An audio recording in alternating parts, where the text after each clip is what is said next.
Hello everyone. आज के इस वीडियो में हम डिस्कस करेंगे पॉइंटर्स के बारे में। तो देखेंगे क्या है पॉइंटर्स और क्या रोल है इनका सी प्रोग्रामिंग में।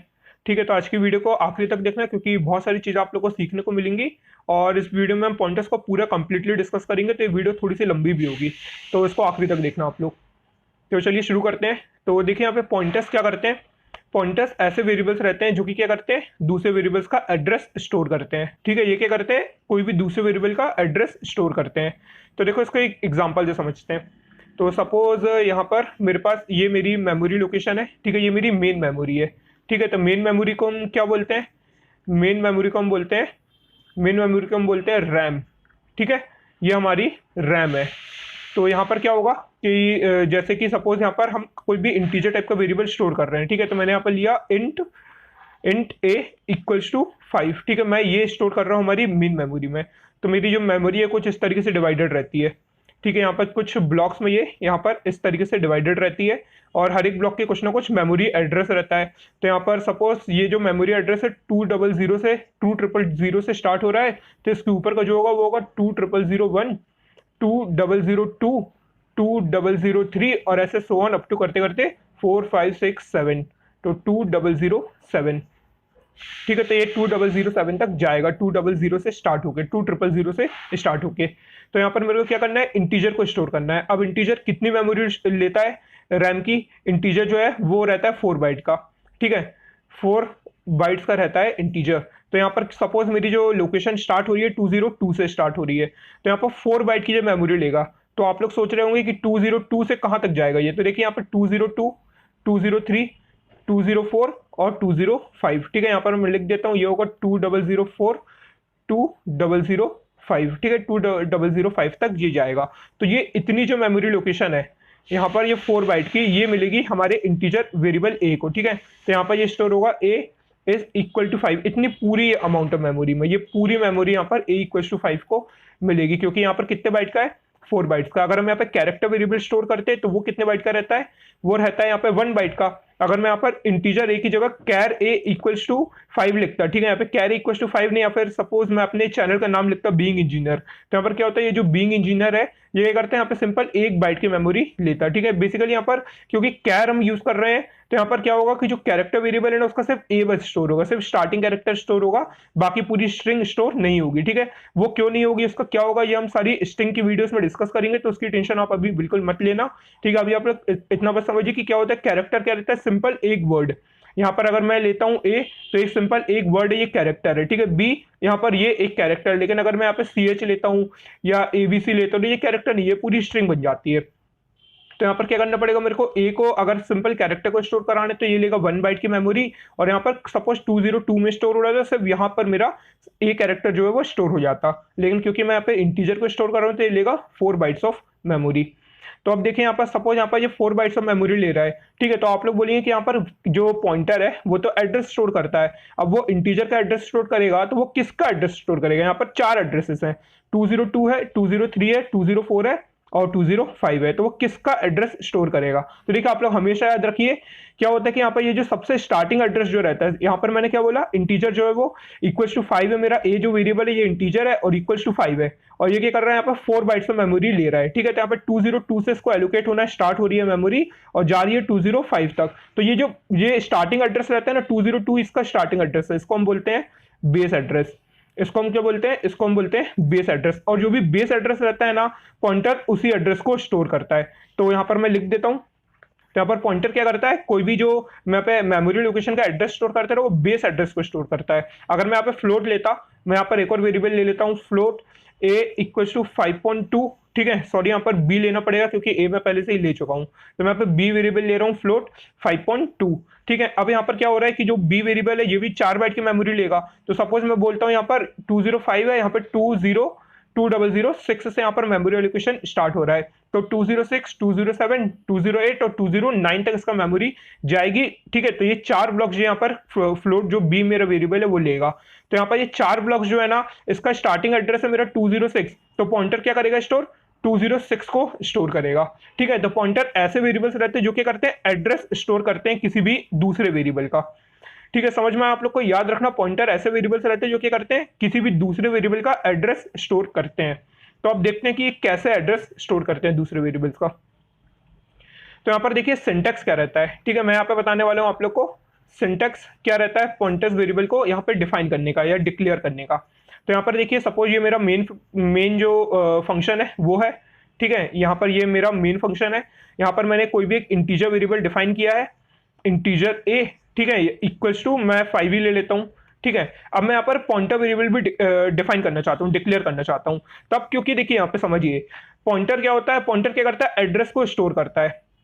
पॉइंटर क्या करता है, यहाँ पर एड्रेस को स्टोर करता है, और एड्रेस क्या रहता है, एड्रेस एक इंटीजर फॉर्म में रहता है, याद रखना आप लोग, एड्रेस जो रहता है वो हमेशा एक इंटीजर फॉर्म में रहता है। तो क्या होगा कि पॉइंटर को कभी भी एड्रेस को स्टोर करना पड़ेगा, तो पॉइंटर का टाइप हमेशा क्या होगा, वो इंटीजर टाइप का होगा, ठीक है। तो कभी भी आप लोग को पॉइंटर को स्क्रीन पर प्रिंट करना है तो आप लोग किसका यूज करेंगे, %d का यूज करेंगे पॉइंटर्स को प्रिंट करने के लिए, ठीक है। तो यहाँ पर समझिए, तो यहाँ पर ये क्या कर रहा है 202, जैसे कि इंटीजर ए है मेरा, ठीक है, इंटीजर ए मैं इसका एड्रेस स्टोर कराना चाहता हूँ कोई भी पॉइंटर वेरिएबल पी में, ठीक है। तो ये क्या करेगा 202 को स्टोर करेगा। तो यहाँ पर देखिए इसको हम डिक्लेयर कैसे करेंगे, क्योंकि मेरे को इंटीजर वेरिएबल स्टोर कराना है, ठीक है, इंटीजर वेरिएबल का एड्रेस स्टोर कराना है, तो मैं यहाँ पे लिखूंगा इंट, ठीक है, मैं पॉइंटर का नाम जो ले रहा हूँ वो ले रहा हूँ ptr, ठीक है, इंट ptr, और यहाँ पर क्या करना पड़ेगा आप लोग को, इसके आगे लगाना पड़ेगा एस्ट्रिक, एस्ट्रिक साइन मतलब जो मल्टीप्लाई वाला साइन है, ठीक है, ये आप लोग को लगाना पड़ेगा। तो इस तरीके से क्या होगा, आपका पॉइंटर वेरिएबल जो है वो डिक्लेयर होगा, ठीक है। तो ये होगा डिक्लेरेशन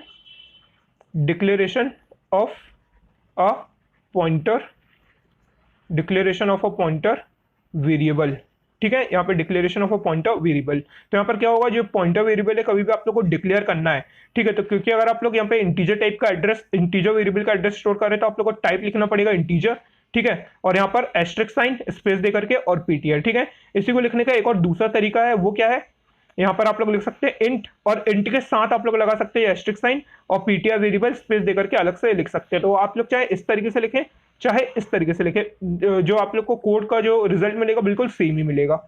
तो आप लोग को समझ में आया होगा यहाँ पर पॉइंटर वेरिएबल को डिक्लेयर कैसे करते हैं, ठीक है। अब आप लोग ये समझिए कि हम लोग यहाँ पर कभी भी हमको इंटीजर वेरिएबल का एड्रेस पॉइंटर में स्टोर कराना है तो हम इंट ही क्यों ले रहे हैं पॉइंटर को। अगर हमको सपोज यहाँ पे कैरेक्टर वेरिएबल को स्टोर कराना रहता, तो मैं यहाँ पर एक और एग्जांपल ले रहा हूँ, मैंने बोला कैर, ठीक है, कैर ए, सॉरी बी ले लेता हूँ, कैर बी इक्वल्स टू मैं यहाँ पे लेटर ले लेता हूँ ए, ठीक है।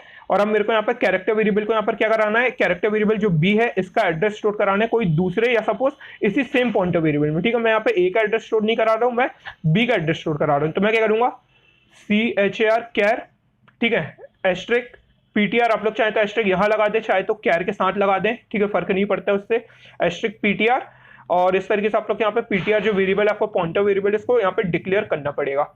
समझ में आया। अब यहाँ पे एड्रेस कैसे स्टोर कराएंगे किसी भी वेरिएबल का, तो वो देख लेते हैं।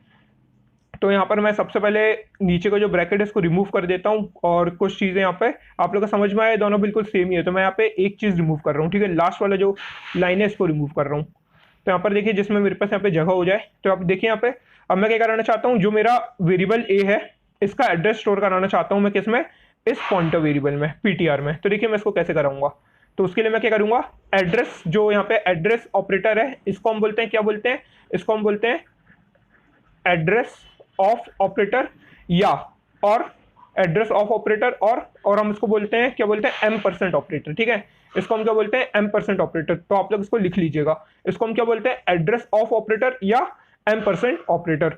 तो यहाँ पर देखिए अब हमको क्या करना है, इस वेरिएबल ए का जो एड्रेस है, सपोज मैं बोलता हूँ ये यहाँ पे मेरी जो मेन मेमोरी है, ठीक है, यहाँ पर ये मेरा वेरिएबल जो ए है, ठीक है, ये कुछ यहाँ पे इसका मेमोरी एलोकेट हुई है और इसका जो एड्रेस है वो 2001 है, ठीक है, एग्जांपल के लिए मैं ले रहा हूँ 2001 इस ए वेरिएबल का एड्रेस है। तो मैं यहाँ पे क्या करूंगा, ptr में इसको कैसे स्टोर करूंगा, एड्रेस ऑपरेटर का यूज करूंगा। तो मैं यहाँ पे लिखूंगा ptr is equal to address of a, ठीक है। ये जो यहाँ पे सिंटैक्स है इसका, ये क्या है, ये हमको अगर कभी भी कोई भी पॉइंटर वेरिएबल है उसमें किसी भी वेरिएबल का एड्रेस स्टोर कराना है, तो एड्रेस ऑफ ए मतलब क्या होगा, ए का एड्रेस मिल जाएगा, ये हम पहले ही देख चुके हैं, और उस ए का एड्रेस जाकर के स्टोर हो जाएगा इस पॉइंटर वेरिएबल में। समझ में आया आप लोग को। यहाँ पर क्या होगा, जो भी ए वेरिएबल है उसका एड्रेस हमको एड्रेस ऑफ ए से मिल जाएगा, ये हम पहले ही देख चुके हैं, और फिर इसके बाद ये पॉइंटर वेरिएबल में जाकर के स्टोर हो जाएगा। तो अब अगर आप लोग को यहाँ पे एड्रेस चेक करना है ए का, तो आप लोग के पास 4 रास्ते हैं। एक रास्ता क्या है, एक रास्ता क्या है, आप लोग एड्रेस ऑफ ए से प्रिंट कर सकते हैं एड्रेस ऑफ क्या कर सकते हैं, एड्रेस ऑफ ए वेरिएबल, ठीक है, ए वार लिख रहा हूं, ठीक है। सेकंड रास्ता क्या है, सेकंड यहाँ पे ऑप्शन है आप लोग के पास, आप लोग सीधे ptr को प्रिंट कर सकते हो, ये भी क्या देगा, एड्रेस देगा, क्या देगा, सेम वेरिएबल का, ठीक है। अच्छा, अब यहाँ पे अगर आप लोग सिंपल पीटीआर प्रिंट करते थे तो एड्रेस देगा, समझ में आता है, ठीक है। ये प्रिंट करेगा, यहाँ पर क्या प्रिंट करेगा, ये प्रिंट करेगा 2001, क्योंकि हमको एड्रेस चाहिए है और एड्रेस है 2001। पीटीआर को प्रिंट करेंगे तो ये क्या प्रिंट करेगा, ये भी 2001 प्रिंट करेगा, क्योंकि एड्रेस है 2001। अगर मैं यहाँ पे प्रिंट करता हूँ एस्ट्रिक पीटीआर, यहाँ पे मैं प्रिंट करता हूँ एस्ट्रिक पीटीआर, तो ये क्या प्रिंट करेगा, यहाँ पे ये क्या प्रिंट करेगा, ये प्रिंट करेगा मेरे को वैल्यू किसकी, ए की। ए में वैल्यू क्या है, 5 है, तो ये मेरे को प्रिंट करके देगा 5। अब ऐसा क्यों प्रिंट करके देगा, ऐसा क्यों, इसको हम बोलते हैं, इसको हम क्या बोलते हैं, डी रेफरेंसिंग, डी रेफरेंसिंग, ठीक है। डी, यहाँ पे स्पेलिंग थोड़ी सी गड़बड़ हो रही तो आप लोग लिख लीजिएगा, इसको हम बोलते हैं डी रेफरेंसिंग, ठीक है। और इस ऑपरेटर को हम बोलते हैं डी रेफरेंसिंग ऑपरेटर। इस एस्ट्रिक जो यहाँ पे साइन है इसको हम बोलते हैं डी रेफरेंसिंग ऑपरेटर। ये क्या करता है, क्या हो रहा है यहाँ पे कि जैसे कि यहाँ पर एक वेरिएबल ये है आपके पास ए, ठीक है, और यहाँ पर एक और वेरिएबल है आपके पास पी टी आर। तो आपने क्या किया, ए का जो एड्रेस है 2001 इसको आपने स्टोर कर दिया पीटीआर के अंदर, ठीक है। तो पीटीआर के अंदर एड्रेस क्या आ जाएगा, यहाँ पर पीटीआर के अंदर 2001 स्टोर हो जाएगा, ठीक है। अब फिर इसके बाद क्या होगा, जैसे आप लोग ने यहाँ पे पीटीआर के अंदर 2001 यहाँ पे स्टोर किया, ठीक है। अब आपको दोबारा वैल्यू चाहिए ए की, तो आप लोगों को क्या करना पड़ेगा, अभी क्या हो रहा है कि ए जो पीटीआर जो है वो पॉइंट कर रहा है ए को, ठीक है, पीटीआर जो है वो पॉइंट कर रहा है ए को, तो यहाँ पर क्या होगा, अगर मैं इसके आगे एस्ट्रिक लगा दूंगा तो यहाँ पे क्या मिल जाएगा मेरे को, वैल्यू ऑफ ए। समझ में आया आप लोग को, यहाँ पे डी रेफरेंसिंग हो रही है, मतलब क्या हो रहा है कि पीटीआर ए को पॉइंट कर रहा है, ठीक है। मैं ए का एड्रेस डाल रहा हूँ पीटीआर में, तो कुछ इस तरीके से एड्रेस इसके पास जा रहा है, लेकिन मैं इसके आगे एस्ट्रिक लगा दूंगा, ठीक है। एस्ट्रिक अगर लगाने का मतलब क्या है कि ये क्या करेगा, वापस इसकी वैल्यू जो है ए की वैल्यू है वो रिटर्न कर देगा, इसको बोलते हैं हम डी रेफरेंसिंग। समझ में आया आप लोग को। तो यहाँ पर ये रहता है कि पॉइंटर वेरिएबल क्या करता है, एड्रेस स्टोर करता है। अच्छा, अब यहाँ पे कुछ और पॉइंट्स है जो मैं आप लोगों को बताना चाहता हूँ। सबसे पहला पॉइंट क्या है कि कोई भी पॉइंटर वेरिएबल है, ठीक है, कोई भी एक वेरिएबल है, ठीक है, तो उसका जो टाइप होगा आपको उसी टाइप का पॉइंटर वेरिएबल बनाना पड़ेगा। जैसे कि अगर आप लोग इंटीजर वेरिएबल के इंटीजर कोई वेरिएबल है उसका एड्रेस स्टोर करना चाहते हैं, उसके लिए आप लोगों को क्या बनाना पड़ेगा, इंटीजर पॉइंटर बनाना पड़ेगा। क्या बनाना पड़ेगा, इंटीजर पॉइंटर बनाना पड़ेगा। अगर आप लोग कोई कैर को स्टोर कराना चाहते हो आप लोगों को क्या बनाना पड़ेगा, कैर पॉइंटर बनाना पड़ेगा। अगर आप लोग कोई फ्लोटिंग पॉइंट वेरिएबल को का एड्रेस स्टोर करना चाहते हो आप लोगों को क्या कराना पड़ेगा, फ्लोट जो पॉइंटर है वो बनाना पड़ेगा। समझ में आया। तो कोई भी पॉइंटर है अगर वो उसी वेरिएबल का एड्रेस स्टोर करेगा जिस टाइप का वो पॉइंटर है, ठीक है। आप लोगों ने सुना होगा जो इंसान जैसा रहता है उसको दुनिया वैसी ही दिखती है, तो सेम कंडीशन पॉइंटर के साथ है। पॉइंटर क्या करेगा, वो अगर इंटीजर टाइप का है तो वो इंटीजर के वेरिएबल का ही एड्रेस स्टोर करेगा, कैरेक्टर टाइप का है तो कैरेक्टर वेरिएबल का ही एड्रेस स्टोर करेगा। समझ में आया आप लोग को। लेकिन अगर आप लोगों को कभी भी प्रिंट करना है कि जो पॉइंटर है उसका अगर आप लोग एड्रेस प्रिंट करना चाहते हो आप लोग हमेशा यूज करेंगे %d का, ठीक है। अगर आप लोग %c का यूज करेंगे या %f का यूज करेंगे तो यहाँ पे एरर देगा, ठीक है। क्यों, क्योंकि यहाँ पे इंटीजर जो यहाँ पे पॉइंटर है वो जो एड्रेस स्टोर करेगा तो वो क्या होगा, वो हमेशा एड्रेस जो है वो इंटीजर फॉर्म में ही रहता है। तो इसलिए आप लोग कभी भी आप लोग को एड्रेस प्रिंट कराना है तो आप लोग %d का ही यूज करेंगे। तो अब देखते हैं, अब एक बार हम कोड देख लेते हैं हमारे जो पॉइंटर्स का कोड क्या रहता है यहाँ पे। सिंपल सा यहाँ पर देखिए मैंने यहाँ पर क्या किया है, सबसे पहले हेडर फाइल्स को इंक्लूड किया है, फिर मेन फंक्शन के अंदर मैंने एक वेरिएबल बनाया है ए नाम का जिसमें मैंने वैल्यू स्टोर करी है 5, ठीक है। अब हम क्या करेंगे, यहाँ पर एक पॉइंटर वेरिएबल बनाएंगे। तो यहाँ पर देखिए क्या करेंगे, क्योंकि इंटीजर जो यहाँ पे वेरिएबल है वो उसका टाइप है इंटीजर और हम यहाँ पे एड्रेस स्टोर करना चाहते हैं ए का, ठीक है। तो हम पॉइंटर किस टाइप का बनाएंगे, इंटीजर टाइप का। तो यहाँ पे मैं लिखूंगा इंट ptr, ठीक है, इंट ptr इक्वल्स टू क्या करेंगे, सिंपल हम यहाँ पे करेंगे इंट p, ठीक है। लेकिन यहाँ पर क्या करना पड़ेगा, आप लोग को इसके आगे इस तरीके से एस्टेरिस्क साइन लगाना पड़ेगा। इसका मतलब क्या है कि ये जो मेरा वेरिएबल है ये एक मेरा पॉइंटर वेरिएबल है। समझ में आया आप लोग को। तो यहाँ पर कभी भी पॉइंटर वेरिएबल को डिक्लेयर करने के लिए आप लोगों को क्या करना पड़ेगा, एस्टेरिस्क साइन का यूज करना पड़ेगा। अब हम यहाँ पर क्या करते हैं, पॉइंटर वेरिएबल के अंदर ए का एड्रेस स्टोर कर देते हैं। तो मैं लिखूंगा ptr equals to address of a, simple, ठीक है। इससे हम क्या कर रहे हैं, ए का एड्रेस हम ptr में स्टोर कर रहे हैं। अब मैं यहाँ पर देखिए प्रिंट स्टेटमेंट लिखूंगा printf, ठीक है, और इसके अंदर मैं प्रिंट कराऊंगा सबसे पहले ए की value of a equals to, ठीक है। और यहाँ पर मैं लिखूंगा %d क्योंकि ए जो है वो इंटीजर है तो %d का यूज करूंगा और इसके बाद मैं लिखूंगा यहाँ पर सिंपल ए। और अब मैं इसको प्रिंट कराता हूँ तो Ctrl 2 से मैं करूंगा कंपाइल, ठीक है, और फिर Ctrl 3 से मैं से करूंगा रन। तो देखिए यहाँ पे ए की वैल्यू 5 प्रिंट हो रही है, सिंपल है, यहाँ तक तो समझ में आया। अब इसके बाद हम क्या करेंगे, हम इसके बाद प्रिंट कराएंगे PTR। तो मैं यहाँ से मैं ऊपर वाली पूरे स्टेटमेंट को कॉपी कर लेता हूँ और यहाँ पर नीचे जाकर के पेस्ट कर देता हूँ और यहाँ पर वैल्यू ऑफ PTR लिख देता हूँ। तो यहाँ पर PTR इक्वल्स टू, ठीक है, और यहाँ पर PTR। तो आप लोग देखिए यहाँ पे PTR को प्रिंट करने के लिए मैंने %d का यूज किया है, ठीक है। तो यहाँ पर आप लोग को %d का यूज करना है जब भी आप लोग पॉइंटर का कभी भी आप लोग अगर पॉइंटर को प्रिंट करेंगे तो, ठीक है। Ctrl+2 से मैं से करूंगा कंपाइल और Ctrl+3 से मैं से करूंगा रन। तो देखिए यहाँ पर वैल्यू ऑफ ए जो आ रही है वो है 5, लेकिन यहाँ पर PTR जो है वो आ रहा है 6487572। तो ऐसा इसलिए आ रहा है क्योंकि यहाँ पे जो ए है वो इस मेमोरी लोकेशन पर स्टोर हुआ है, ठीक है, और यहाँ पर हम PTR की मदद से उस मेमोरी लोकेशन को एक्सेस कर पा रहे हैं। अब आप लोग सोच रहे होंगे कि इसका यूज क्यों करते हैं, हम लोग सिंपल एड्रेस ऑपरेटर से भी तो यूज कर सकते हैं, तो पॉइंटर्स का यूज क्या है। तो देखिए इसको हम डिस्कस करेंगे जल्दी अभी आगे वीडियो में, जब हम पढ़ेंगे call by value and call by reference, ठीक है। तो कॉल बाय रेफरेंस में पॉइंटर्स का यूज होगा। अब देखिए यहाँ पर, अब मैं यहाँ पर प्रिंट करता हूँ *PTR, ठीक है। तो मैं यहाँ पे लिखूंगा %d, ठीक है, \n और यहाँ पे लिखूंगा कॉमा *PTR, ठीक है। यहाँ पे *PTR Ctrl+2 से मैं से करूंगा कंपाइल और Ctrl+3 से मैं से करूंगा रन। तो देखिए यहाँ पे *PTR प्रिंट कर रहा हूँ तो यहाँ पे क्या दे रहा है 5 दे रहा है। क्यों? क्योंकि यहाँ पे *PTR का मतलब क्या है, वो जिस वेरिएबल का एड्रेस उसने स्टोर करके रखा उस पॉइंटर वेरिएबल ने, ठीक है, उसी की जो वैल्यू है उसको उस तक जाओ, उसको रेफरेंस करो, ठीक है, उसको पॉइंट करो और उसमें जो वैल्यू है उसको हमको यहाँ पर प्रिंट करके दे दो। इसका मतलब ये है *PTR का मतलब। समझ में आया आप लोग को? अब मैं यहाँ पे कराना चाहता हूँ कोई भी दो जो पॉइंटर वेरिएबल्स हैं, ठीक है, उनके जो एड्रेस है, ठीक है, उनका एडिशन कराना चाहता हूँ। तो मैं यहाँ पे लिखूंगा, सबसे पहले मैंने यहाँ पे एक वेरिएबल बनाया है ए नाम का, ठीक है, जिसमें वैल्यू स्टोर्ड है 5, और एक दूसरा वेरिएबल बनाया है बी नाम का जिसमें वैल्यू स्टोर करी है मैंने 10, ठीक है। और जो मेरे पास एक पॉइंटर वेरिएबल है वो है P1 जो कि किसका एड्रेस स्टोर कर रहा है, ए का, और एक दूसरा पॉइंटर वेरिएबल है जो है P2 और जो कि बी का एड्रेस स्टोर कर रहा है। तो मैंने यहाँ पे सबसे पहले ए की वैल्यू प्रिंट करी, फिर बी की वैल्यू प्रिंट करी, फिर यहाँ पे P1 की वैल्यू भी प्रिंट करी है और P2 की वैल्यू भी प्रिंट करी है। तो इसे एक बार रन कर लेते हैं, Ctrl+2 से कंपाइल फिर Ctrl+3 से रन। तो देखिए यहाँ पे दोनों के जो वैल्यूज हैं और एड्रेसेस है प्रिंट करके दे रहा है, ठीक है। अच्छा, आप लोग यहाँ पे अगर गौर से देखेंगे तो इसका एड्रेस देखिए 6487564, ठीक है, और 6487560। तो यहाँ पे हुआ क्या है, पहले बी को मेमोरी मिली है और क्योंकि इंटीजर वेरिएबल है तो 4 बाइट्स की मेमोरी लेगा, तो यहाँ पे इसके 4 ब्लॉक्स जो है इसको एलोकेट हुए होंगे। तो 6487560, फिर 61, 62 और 63, ठीक है, और फिर 63 के बाद जो 64 से जो एड्रेस मिल रहा है वो है वेरिएबल ए को मिल रहा है, ठीक है। तो इसलिए यहाँ पे क्या है 64 और 60 में यहाँ पे 4 बाइट्स का डिफरेंस है, क्योंकि यहाँ पे 4 बाइट्स जो है बी वेरिएबल को मिली है। अब हम क्या करते हैं, कोई भी यहाँ पे एस्ट्रिक ऑफ यहाँ पे P1 प्लस P2 को ऐड कराते हैं, ठीक है। तो मैं यहाँ पे क्या कर रहा हूँ, मैं यहाँ पे सिंपल लिखूंगा नीचे PRINT printf, ठीक है, और इसके बाद सेमीकोलन और यहाँ पर %d, ठीक है, कॉमा, यहाँ पे कॉमा, और यहाँ पे लिखूंगा P1 प्लस P2। यहाँ पे क्या कर रहा हूँ, P1 प्लस P2 को कर रहा हूँ ऐड। तो देखिए यहाँ पे ये एरर दे रहा है। एरर यहाँ पे क्यों दे रहा है, क्योंकि इनवैलिड ऑपरेंड टू बाइनरी। तो देखिए यहाँ पे क्या होता है, यहाँ पर क्या होता है कि आप लोग अगर कोई भी दो पॉइंटर वेरिएबल को ऐड कराएंगे तो उसके मेमोरी एड्रेसेस ऐड कभी नहीं होते हैं, ठीक है, कोई भी दो मेमोरी एड्रेसेस कभी ऐड नहीं होते, इसको याद रखिए।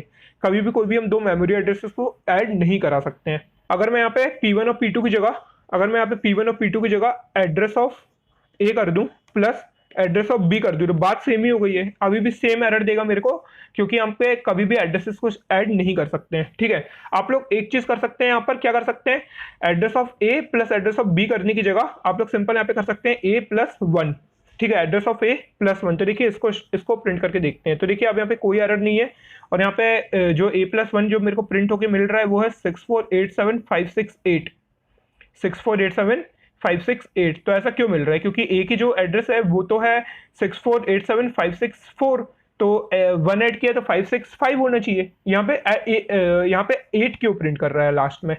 आप लोग को समझ में आ रहा है मैं यहाँ पे क्या कह रहा हूँ। मैं यहाँ पे ये कह रहा हूँ कि जैसे कि यहाँ पे ए जो वेरिएबल है, ठीक है, ये इसका ए का मेमोरी लोकेशन है, तो यहाँ पे कुछ इसको चार ब्लॉक्स, यहाँ पे इसको 4 ब्लॉक्स मिले हैं, ठीक है, और ये जो बी का है ये बी का मेमोरी लोकेशन है, इसको भी सेम ऐसे ही 4 ब्लॉक्स मिले हैं, ठीक है। अब मैंने क्या किया, ए का जो मेमोरी एड्रेस था वो कुछ मान लेते हैं 2001 है, ठीक है, 2001 में जो ए को यहाँ पे मेमोरी मिली है, ठीक है। अब मैं क्या कर रहा हूँ, यहाँ पे एड्रेस ऑफ ए यानी 2001 प्लस 1 कर रहा हूँ। तो यहाँ पे अगर मैं सिंपली 1 ऐड करूँ तो यहाँ पे क्या होता है 2002, लेकिन ऐसा नहीं होगा, ऐसा क्यों नहीं होगा? क्योंकि यहाँ पे क्या है, एड्रेस ऑफ ए है, यहाँ पे ए इंटीजर टाइप का है, ठीक है। तो यहाँ पे इंटीजर टाइप का है तो इसको क्या होगा, यहाँ पे 2001, 2002, 2003, 2004, तो ये 4 जो ब्लॉक्स हैं ये तो ए के लिए स्टोर, ठीक है, ये ए को एलोकेटेड है, तो इनमें कोई चेंज नहीं होगा। क्या होगा, इसके बाद से एडिशन होगा, इसके बाद से क्या होगा, इसके बाद से एडिशन होगा, तो इसके बाद से +1 ब्लॉक और इसको मिल जाएगा। यहाँ पे हम क्या कर रहे हैं, +1 कर रहे हैं, एड्रेस में +1 कर रहे हैं, मतलब क्या कर रहे हैं, हम एक ब्लॉक और शिफ्ट कर रहे हैं इसको, ठीक है। तो यहाँ पर क्या होगा, ए की वैल्यू अभी कहाँ थी, 2001 से 2004 तक इतने मेमोरी लोकेशन में स्टोर थी। अब क्या होगा, अब ये शिफ्ट होकर के यहाँ आ जाएगी, ठीक है। तो यहाँ पे क्या कहाँ आ जाएगी, 2005, 2006, 2007 और 2008 यहाँ पर आ जाएगी इसकी वैल्यू। समझ में आया आप लोग को? इस तरीके से यहाँ पे मेमोरी एलोकेशन हम क्या करते हैं, पॉइंटर्स को +1 से ऐड कर सकते हैं। समझ में आया आप लोग को? तो यहाँ पे आप लोग सिंपल अगर कभी भी पॉइंटर्स का एडिशन करेंगे, कोई भी दो नंबर्स का कोई भी दो मेमोरी एड्रेसेस का एडिशन करेंगे तो वो कभी नहीं होगा, ये रॉन्ग है, ठीक है। ये क्या है, रॉन्ग, इनवैलिड है। अगर आप लोग यहाँ पे सिंपल एड्रेस ऑफ ए +1 करेंगे तो ये यहाँ पे ये करेक्ट है। यहाँ पे आप लोग क्या करेगा, इस तरीके से एड्रेस को ऐड करके, जो आपका अभी करंटली क्या हो रहा था कि पॉइंटर जो था, यहाँ पे पॉइंटर क्या है, मेरा पॉइंटर पी है, ठीक है। तो पी क्या कर रहा था, अभी इस मेमोरी लोकेशन 2001 को पॉइंट कर रहा था, लेकिन जैसे मैंने +1 ऐड किया तो ये क्या किया, ये यहाँ से चेंज हो गया, 2005 को अब यहाँ पे पॉइंट करने लगा, इस मेमोरी लोकेशन पे ये पॉइंट करने लगा। तो +1 का मतलब सिंपली ये होता है। आप लोग यहाँ पे एक चीज और कर सकते हैं, क्या कर सकते हैं, जैसे कि एड्रेस ऑफ ए है, ठीक है, वो ग्रेटर है एड्रेस ऑफ बी से, एड्रेस ऑफ ए जो है वो एड्रेस ऑफ बी से ग्रेटर है, तो आप लोग क्या कर सकते हैं, address of a minus address of b कर सकते हैं। आप लोग सब्सट्रैक्शन कर सकते हैं, लेकिन मल्टीप्लिकेशन, डिवीजन और एडिशन नहीं कर सकते हैं। तो देखिए सब्सट्रैक्शन एक बार करके देखते हैं। अब मैं यहाँ पे क्या करूंगा, कोई भी दो जो पॉइंटर हमारे मेमोरियल लोकेशंस हैं, ठीक है, उनको सब्सट्रैक्ट करूंगा। तो क्या करूंगा, यहाँ पे एड्रेस ऑफ ए, अब क्योंकि एड्रेस ऑफ ए बड़ा है तो मैं करूंगा यहाँ पे माइनस, ठीक है, एड्रेस ऑफ बी। और अब मैं इसे करता हूँ Ctrl+2 से कंपाइल, तो देखिए कोई एरर नहीं दे रहा है, और Ctrl+3 से मैं इसे करूंगा रन। तो देखिए यहाँ पे वैल्यू ऑफ ए जो था वो है 6487564 और वैल्यू ऑफ बी है 6487560। और जब मैं a माइनस बी करूंगा तो मेरे को यहाँ पे प्रिंट करके दे रहा है 1, और 1 इसीलिए क्योंकि यहाँ पर क्या हो रहा है, इसको सिर्फ एक ब्लॉक मिल रहा है, ठीक है। अब क्या हो रहा है कि यहाँ पे जो मेरा मेमोरी लोकेशन है, यहाँ पे देखिए जो मेरी ये मेमोरी लोकेशन है पूरी, ठीक है, एड्रेस ऑफ ए की और एड्रेस ऑफ बी की, तो ये दोनों ब्लॉक्स हैं। जब मैं इनको सब्सट्रैक्ट करूंगा तो क्या होगा, एक ब्लॉक जो मेरे को देगा कि इनके बीच में एक ब्लॉक का डिफरेंस है। समझ में आया आप लोग को? तो ये मेरे को यहाँ पे इस तरीके से यहाँ पे हम सब्सट्रैक्शन कर रहे हैं, बेसिकली हम इसको सब्सट्रैक्ट नहीं कर रहे हैं, हम बता रहे हैं कि इनके बीच में कितने ब्लॉक्स का डिफरेंस है, ठीक है। तो ये है यहाँ पे सब्सट्रैक्शन का मतलब। समझ में आया आप लोग को? तो इस तरीके से हम यहाँ पे पॉइंटर वेरिएबल्स को ऐड कर सकते हैं, सब्सट्रैक्ट कर सकते हैं। अब हम एक चीज और देख लेते हैं यहाँ पे। देखिए यहाँ पे पॉइंटर्स का एप्लीकेशन क्या है। तो यहाँ पर मैं क्या कर रहा हूँ, आप लोग को यहाँ पे बताने वाला हूँ कॉल बाय वैल्यू, ठीक है। यहाँ पे हम कॉल बाय वैल्यू को डिस्कस करेंगे। देखिए मैंने यहाँ पे एक सिंपल सा एक प्रोग्राम बनाया हुआ है, ठीक है, जिसमें मैंने एक फंक्शन को क्रिएट किया है फंक नाम का। तो मैंने यहाँ पे किया है वॉइड मेन, जो मेरा मेन फंक्शन है, ठीक है। यहाँ पे मैंने एक वेरिएबल क्रिएट किया है जिसके अंदर मैंने स्टोर किया है 10, ठीक है। एक वेरिएबल क्रिएट किया है ए जिसके अंदर मैंने स्टोर किया है 10 वैल्यू, और एक दूसरा वेरिएबल क्रिएट किया है जिसको मैंने वैल्यू दी है 20, ठीक है। और फिर इसके बाद मैंने यहाँ पे एक फंक नाम का फंक्शन बनाया है और ए और बी को इसके आर्ग्यूमेंट में पास कर दिया है। तो यहाँ पर ये जो ए और बी है ये यहाँ पे एक्चुअल पैरामीटर्स है, ठीक है। यहाँ पे ए और बी एक्चुअल पैरामीटर्स है। ये मैंने पिछली वीडियो में फंक्शन की जो मेरी वीडियो है उसमें डिटेल में बताया कि एक्चुअल और फॉर्मल पैरामीटर्स क्या होते हैं, फंक्शंस कैसे काम करते हैं। तो एक बार मेरी वो वीडियो देख लीजिएगा, ठीक है, तो आप लोगों को फंक्शंस की डिटेल नॉलेज मिल जाएगी। तो यहाँ पर ए और बी जो मेरे फॉर्मल एक्चुअल पैरामीटर्स है, ठीक है। फिर इसका क्या होगा, जैसे ही मेरा जो कंपाइलर सबसे पहले मेन फंक्शन के पास आएगा, वो देखेंगे यहाँ पे ए के अंदर वैल्यू है 10, बी के अंदर वैल्यू है 20।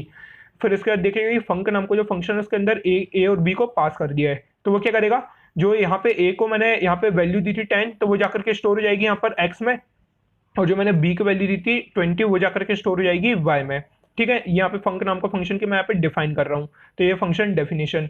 फिर इसके बाद मैंने यहाँ पे क्या किया, एक्स प्लस प्लस और वाई प्लस प्लस। तो इससे क्या होगा, जो एक्स वेरिएबल है उसमें एक से इंक्रीमेंट हो जाएगा, जो 10 था तो 11 हो जाएगा, और जो वाई वेरिएबल है उसमें भी एक से इंक्रीमेंट हो जाएगा, तो 20 था तो 21 हो जाएगा। फिर इसके बाद मैंने यहाँ पे एक्स और वाई को प्रिंट किया है, तो यहाँ पे %d एक्स के लिए, सेकंड %d वाई के लिए, ठीक है। तो देखिए इसे, और फिर इसके बाद मैंने यहाँ पे क्या किया है, सबसे ऊपर इस फंक्शन को डिक्लेयर भी किया है, ठीक है। फंक्शन डिक्लेयर करना बहुत जरूरी है, क्योंकि मैंने यहाँ पे क्या किया है, डेफिनेशन मेन फंक्शन के बाद लिखी हुई है। अगर मैं यहाँ पे डेफिनेशन को शिफ्ट करके मेन फंक्शन के ऊपर कर देता हूँ तो मेरे को डिक्लेरेशन अलग से करने की जरूरत नहीं है। अच्छा एक चीज और यहाँ पे कि यहाँ पे मैंने क्या किया, डिक्लेयर करते टाइम मैंने यहाँ पे आर्ग्यूमेंट में इंट एक्स इंट वाई पास नहीं किए हैं, ठीक है। तो ये जरूरी नहीं है कि आप लोग डिक्लेयर करते टाइम ये पास करें, बस आप लोग को ये चेक करना है कि फंक्शन जो है वो बस उसका नाम सेम होना चाहिए, उसका रिटर्न टाइप सेम होना चाहिए। और यहाँ पे पैरेंथेसिस में चाहे आप आर्ग्यूमेंट दें चाहे ना दें, लेकिन यहाँ पे बस डेफिनेशन अगर आप कर रहे हैं तो आप लोग यहाँ पे दोनों वेरिएबल्स को यहाँ पे डिक्लेयर करेंगे, फंक्शन के पैरामीटर्स में पास करेंगे, ठीक है। चलिए ऐसे करते हैं, कंट्रोल 2 से कंपाइल और फिर कंट्रोल 3 से रन। तो देखिए यहाँ पे क्या हो रहा है, 11 मिल रही है वैल्यू ए की, और 12 और जो बी है उसकी मिल रही है 21। तो सिंपल, ये तो हमको समझ में आता है, यहाँ पे कोई प्रॉब्लम नहीं है। तो यहाँ पर होना क्या चाहिए, यहाँ पर क्योंकि मैं यहाँ पे क्या कर रहा हूँ, ए की जो वैल्यू है वो एक्स में स्टोर कर रहा हूँ और उसको मैं चेंज कर रहा हूँ। ए की वैल्यू को मैं एक्स में स्टोर कर रहा हूँ और उसको मैं चेंज कर रहा हूँ। अब मैं यहाँ पे एक काम करता हूँ, यहाँ पर ही प्रिंट कर लेता हूँ। तो मैं यहाँ पे प्रिंट करता हूँ, ठीक है, प्रिंट एफ सेमीकोलन, और इसके बाद यहाँ पर %d यहाँ पे कॉमा, ठीक है, यहाँ पे कॉमा ए कॉमा बी, और यहाँ पे मैं \n भी लगा देता हूँ, \n, ठीक है। अब मैं इसे करता हूँ कंट्रोल 2 से कंपाइल और फिर कंट्रोल 3 से रन। तो देखिए यहाँ पे, अब देखिए यहाँ पे ए और बी की जो वैल्यूज है वो बिल्कुल सेम है, वो चेंज नहीं हो रही है, लेकिन एक्स और वाई की चेंज हो रही है। तो यहाँ पर देखिए हो क्या रहा है, हमको तो यहाँ पे ऐसा कुछ मिलना चाहिए था कि ए और बी की वैल्यूज भी चेंज हो जानी चाहिए थी, लेकिन यहाँ पे ए और बी की तो सेम है, एक्स और वाई की बस चेंज हो रही है। तो यहाँ पर क्या हो रहा है, ये मेमोरी है ना, जो यहाँ पे वैल्यू है वो सिर्फ कॉपी हो रही है एक्स और वाई में, ठीक है। यहाँ पे क्या हो रहा है, एक्चुअल वैल्यू कॉपी क्या है कि एक्चुअल ए जो है ना वो नहीं है, यहाँ पे एक्स और ए बिल्कुल अलग अलग है, वाई और बी बिल्कुल अलग अलग है, बस इनकी वैल्यूज जो है यहाँ पे एक्स और वाई में कॉपीज हो रही हैं, और कॉपी होकर के यहाँ पे चेंज होकर के मिल भी रहा है, ठीक है। लेकिन यहाँ पे एक्स और वाई जो है इस फंक्शन के अंदर ही है, ठीक है, इनका जो यहाँ पे स्कोप है इस फंक्शन के अंदर ही है, और इस फंक्शन के बाहर इसका कोई स्कोप नहीं है, और यहाँ से खत्म हो जा रहा है, ठीक है। तो अगर मैं यहाँ पे एक्स और वाई को एक्सेस करूंगा, अगर मैं ए और बी की जगह यहाँ पे एक्स और यहाँ पे वाई लिख दूँ, कंट्रोल 2 से कंपाइल करूँ, तो ये देखो मेरे को एरर दे रहा है एक्स अनडिक्लेयर्ड और वाई अनडिक्लेयर्ड, ठीक है। समझ में आया आप लोग को। तो यहाँ पे हो क्या रहा है, वैल्यू सिर्फ कॉपी हो रही है, और कॉपी होकर के हम सिर्फ उन वैल्यूज को चेंज कर पा रहे हैं जो यहाँ पे एक्स और वाई में है, ठीक है। ए और बी में एक्चुअल वैल्यूज चेंज नहीं हो रही है। तो यहाँ पे इसको हम बोलते हैं कॉल बाय वैल्यू, इसको हम क्या बोलते हैं, कॉल बाय वैल्यू, ठीक है। इसको हम बोलते हैं कॉल बाय वैल्यू। अब अगर मैं चाहता हूँ कि जो मेरी ए और बी की वो वैल्यूज भी चेंज हो जाए, ठीक है, तो उसके लिए हम यूज करेंगे पॉइंटर्स का, ठीक है। तो पॉइंटर्स का यूज कैसे करेंगे, देखिए यहाँ पे सबसे पहले मैं क्या करूंगा, यहाँ पे ए जो वेरिएबल है, यहाँ पे ए जो वेरिएबल है इसका एड्रेस मैं पास करूंगा, ठीक है। यहाँ पे एड्रेस पास करूंगा ए का, और एड्रेस पास करूंगा बी का। अब ए का जो एड्रेस है और बी का जो एड्रेस है वो जाएगा एक्स के पास। अब एक्स स्टोर करेगा, एड्रेस स्टोर करने के लिए उसको पॉइंटर होना पड़ेगा, तो मैं कर दूंगा एस्ट्रिक ऑफ एक्स। तो इससे क्या होगा, ये एड्रेस स्टोर करेगा, और एस्ट्रिक ऑफ वाई, तो इससे क्या करेगा, ये बी का एड्रेस स्टोर कर लेगा। अच्छा, अब मेरे को यहाँ पे इंक्रीमेंट करना है एक्स प्लस प्लस से, ठीक है। तो हम जो एड्रेस है उसको हम इंक्रीमेंट कर सकते हैं एक्स प्लस प्लस से, लेकिन जैसे हम यहाँ पे इसको x को 1 से इंक्रीमेंट करेंगे तो यहाँ पर क्या होगा, जो एड्रेस स्टोर्ड है a का तो वो इंक्रीमेंट हो जाएगा। तो मैं यहाँ पे एक काम करता हूँ, मैं यहाँ पे x को चेंज कर देता हूँ, ठीक है। मैं यहाँ पे x को चेंज कर देता हूँ 20, और जो y है उसको भी चेंज कर देता हूँ, और इसको चेंज करके कर देता हूँ 10, ठीक है, या फिर इसको चेंज करके कर देता हूँ 30, ठीक है। तो मैं यहाँ पे क्यों कर रहा हूँ, मैं इसको x प्लस प्लस क्यों नहीं कर रहा हूँ, क्योंकि जैसे ही अगर मैं यहाँ पे x प्लस प्लस करूंगा तो x क्या होगा, 1 से इंक्रीमेंट हो जाएगा, और x में सपोज अगर 200 एड्रेस स्टोर था तो वो हो जाएगा 2004, और 2004 में तो कोई लोकेशन ही नहीं है, मतलब कोई वेरिएबल हमने स्टोर ही नहीं किया है, या फिर अगर कुछ और वहां पे स्टोर होगा तो वो प्रिंट होकर के मिलेगा। तो जो मैं एक्चुअल परफॉर्म करना चाहता हूँ टास्क वो होगा ही नहीं। तो मैं यहाँ पे क्या कर रहा हूँ, मैं x की वैल्यू 20 कर रहा हूँ, ठीक है। इनिशियली क्या था, a की वैल्यू 10 थी, और a का एड्रेस आया था यहाँ पे, जो भी ए का यहाँ पे एड्रेस था 10 का, तो वो यहाँ पे जाकर के एक्स में स्टोर हुआ था, ठीक है। अब मैंने क्या किया, एक्स में जो यहाँ पे वैल्यू है, ठीक है, मैंने यहाँ पे चेंज कर दी। तो यहाँ पे क्या करूंगा, address of asterisk of x लिखूंगा और एस्ट्रिक ऑफ वाई लिखूंगा, क्योंकि मेरे को यहाँ पे एस्ट्रिक ऑफ एक्स और एस्ट्रिक ऑफ वाई मैं यहाँ पे यूज कर रहा हूँ, ठीक है। और क्या होगा, जैसे अभी पहले जो भी एड्रेस स्टोर था वो चेंज होकर हो जाएगा 20, और यहाँ पे वाई में जो भी एड्रेस स्टोर था वो चेंज होकर हो जाएगा 30, और फिर इसके बाद मैं यहाँ पे एक्स और वाई को प्रिंट कर लूंगा, तो एस्ट्रिक ऑफ एक्स और एस्ट्रिक ऑफ वाई। मैं एक काम करता हूँ, इसको कंट्रोल C करके और ए और बी को पहले भी प्रिंट कर लेता हूँ, ठीक है। मैं यहाँ पे कुछ इस तरीके से लिख देता हूँ, बिफोर और आफ्टर, ठीक है। अब मैं इसे करता हूँ कंपाइल कंट्रोल 2 से, और करता हूँ रन कंट्रोल 3 से। तो देखिए यहाँ पे बिफोर में क्या होता, 10 वैल्यू थी ए में और 20 वैल्यू थी बी में, लेकिन आफ्टर में देखेंगे तो ए में जो वैल्यू आ गई है वो 20 है, और बी में जो वैल्यू आ गई है वो है 30, ठीक है। और सेम ऐसे ही एक्स और वाई में भी चेंज हो गई है, 20 और 30 आ गया है। आप लोग को समझ में आया यहाँ पे मैंने क्या किया, मैंने यहाँ पे क्या किया, ए और बी का एड्रेस पास किया जो कि मैंने स्टोर कराया एक्स पॉइंटर वेरिएबल में और वाई पॉइंटर वेरिएबल में, और फिर एक्स जो पॉइंटर वेरिएबल है उसमें मैंने वैल्यू डाल दी 20, और y जो पॉइंटर वेरिएबल है उसमें वैल्यू डाल दी 30।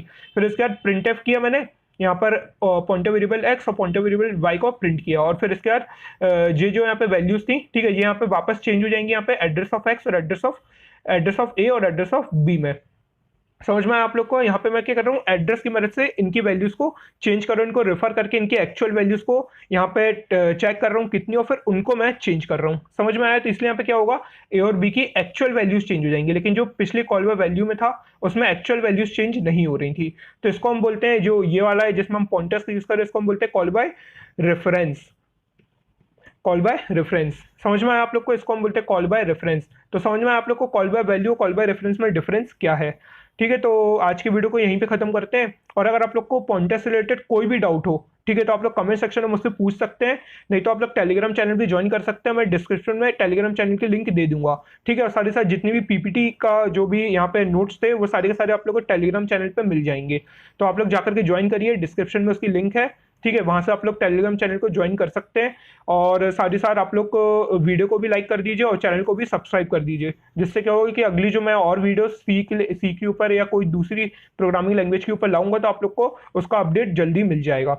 तो आज की वीडियो को यहीं पे खत्म करते हैं और मिलता हूँ आप लोग से अगली वीडियो में। Thanks for watching.